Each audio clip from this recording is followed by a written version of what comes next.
Besoj që shumë gjëra u thanë për çmimin e karburantit, mbi shumë muaj pa pasur asnjë diskutim real për atë që po ndodh me çmimin e karburantit në veçanti, po dhe me të gjitha çmimet në përgjithësi. Unë besoj që përtej kësaj krize globale, ajo që ne mësojmë është që ne na duhet një konflikt ndërkombëtar i cili në çdo rast kthehet në një tragjedi shqiptare. Tragjedia e një vendi që jeton një sistem ekonomik dhe politik që i ka lënë qytetarët peng, qoftë të monopoleve, qoftë të tregut nga njëra anë e qoftë të taksave të larta nga ana tjetër. Një sistem që gjithmonë më shumë e ndëshkon doptin, por ledhaton të fortin. Çdo krizë ndërkombëtare ka nxjerrë në pah dhe ka zbuluar të njëjtën gjë: dështimin e modelit ekonomik që është ndërtuar sot në Shqipëri. Sepse në Shqipëri çmimi i naftës nuk përcaktohet vetëm nga tregu, përcaktohet nga një kartel politiko-ekonomik që ka interes që t'i mbajë çmimet lart.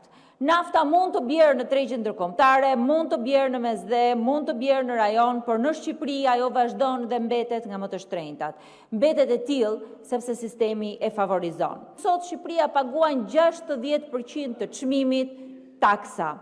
Kjo është shumë më e lartë se çdo vend tjetër, por nga ana tjetër është një taksë e cila mblidhet mbi 250 milion euro çdo vit dhe nuk shkon atje ku duhet shkojë, për të mirëmbajtur rrjetin e rrugëve. Vetëm rreth 36 milion euro shkojnë në mirëmbajtje të rrjetit të rrugëve. Po çfarë marrin qytetarët në këmbim? Rrugë me cilësinë më dobët në rajon, infrastrukturë që nuk e justifikon as çmimin që paguhet e as propagandën që dëgjojmë çdo ditë. Dhe më cinikën këtë histori janë ato që thonë që kush nuk përdor makinën nuk e paguan taksën. Ndërkohë që jo, taksa karburantit paguhet nga të gjithë. E paguan pensionistit e çmimi i ushqimeve, e paguan familja tek transporti, e paguan biznesit e kosto e prodhimit, e paguan prindi tek çmimi i shkollës së fëmijës, e paguan çdo qytetar për çdo produkt që hyn në ekonomi. Karburanti në fakt është gjaku i ekonomisë e kur ai taksohet padrejtësisht rritet dhe kostoja e çdo gjëje. Prandaj dhe propaganda nuk e mbulon dot realitetin.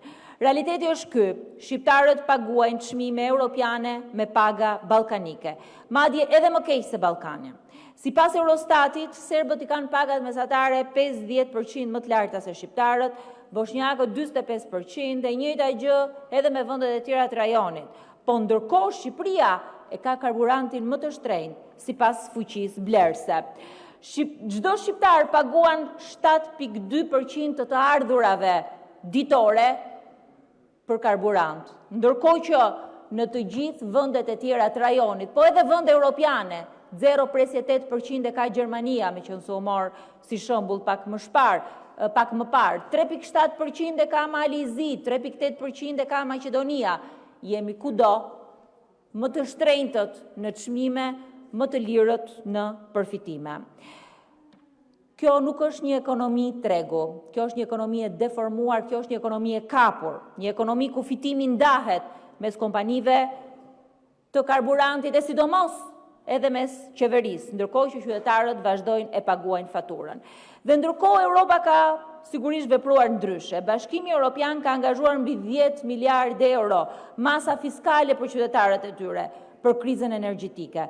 Ndërkohë që vendet e rajonit kanë hyrë me ulje taksash, me propozime, me mbështetje, me subvencione, qeveria shqiptare sjell këtu këtë akt normativ që e dini se sa përfitojnë qytetarët, e dimi për çfarë është mbledhur sot parlamenti për 300.000 euro.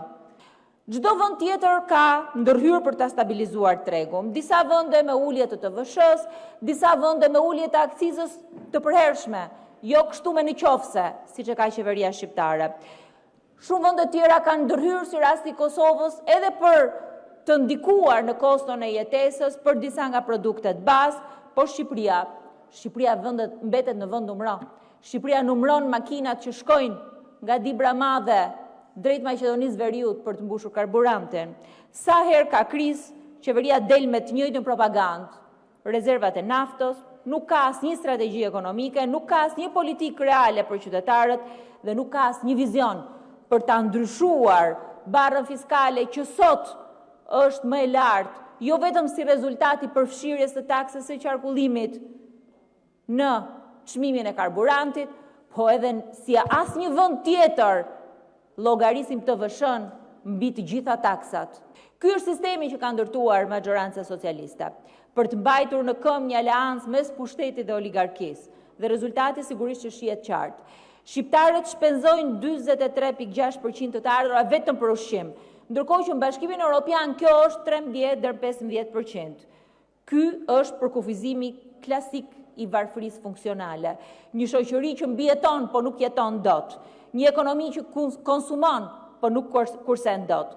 Një vend që paguan si Europa, por paguhet si periferia më e varfër e saj, sepse kështu e kanë kthyer Shqipërinë në fakt periferi, jo vetëm të Evropës, po edhe të rajonit.